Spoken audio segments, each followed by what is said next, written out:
Hey everybody, wanted to do a little live test.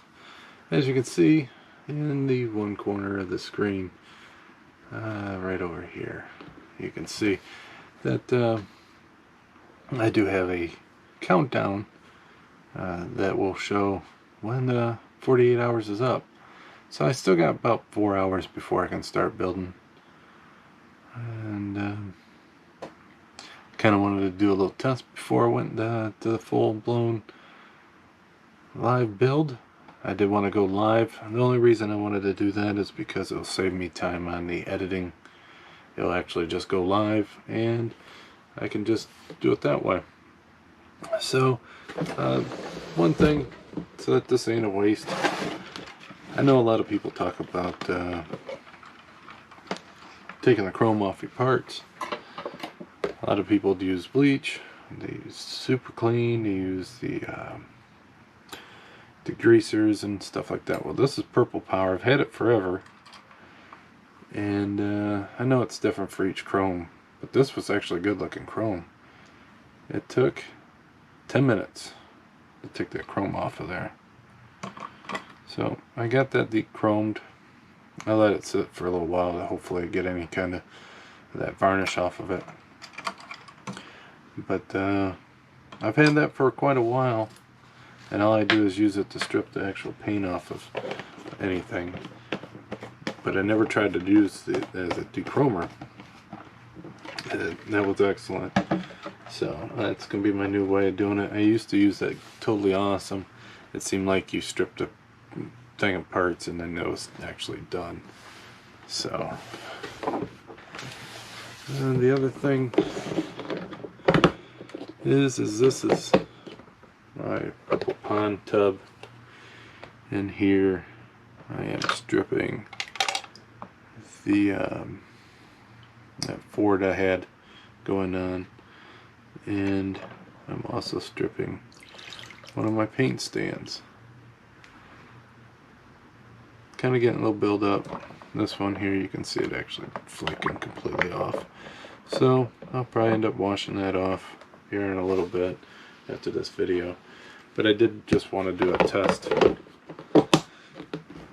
That way I'm prepared and ready. Did wash the parts. There's only a couple trees in there. I do feel kind of bad to be doing such a small kit, but I always can add more detail to it to take up the time. I did get a couple of kits in the mail today. I got the M6 anti-tank vehicle by Artillery. I think that's how you say it.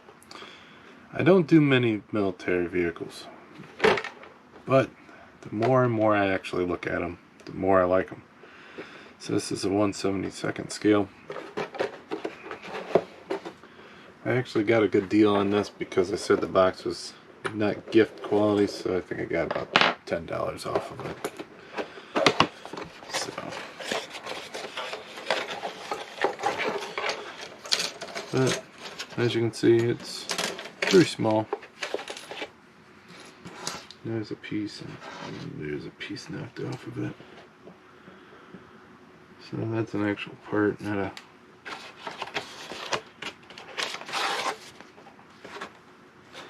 So I'll have to put that in a bag or so. But it builds up into a nice Jeep. Probably do like a little mini base.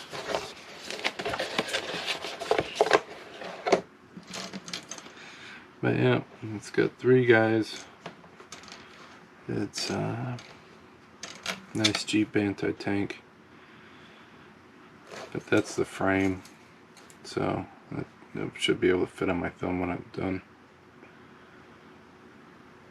But that is that.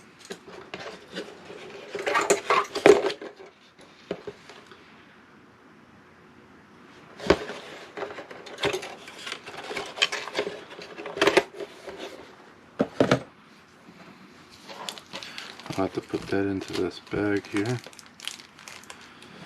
So that way once I finally get to it,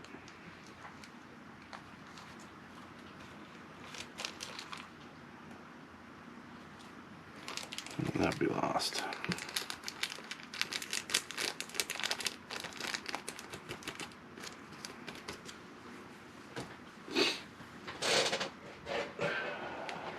The other kit I do have is the 1/35th scale. Same brand. It's a amphibious vehicle. I figured this would be cool. And this one was the same deal. I had the damaged box. And then that's the inside. So luckily all the parts are there. They aren't damaged, but the sprue did get hit. A lot of nice wheel halves on there to work on. The bottom, the back doors open up.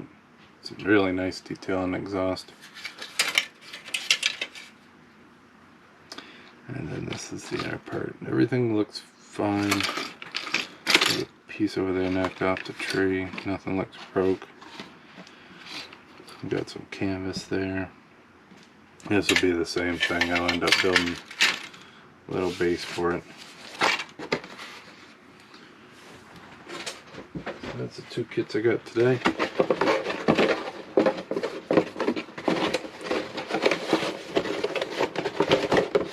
Now I am doing this video live, but it's unlisted, so it's not going to be live for you guys to see. When I do the one here in a couple hours,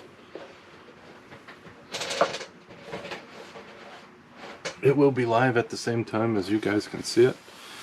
Some of you guys will be working on your builds, starting your builds. But like I said, I wanted to try this, give it a shot, and see if it actually is easier than doing all the editing and all that. That way at least I can focus on building this easy model that I got.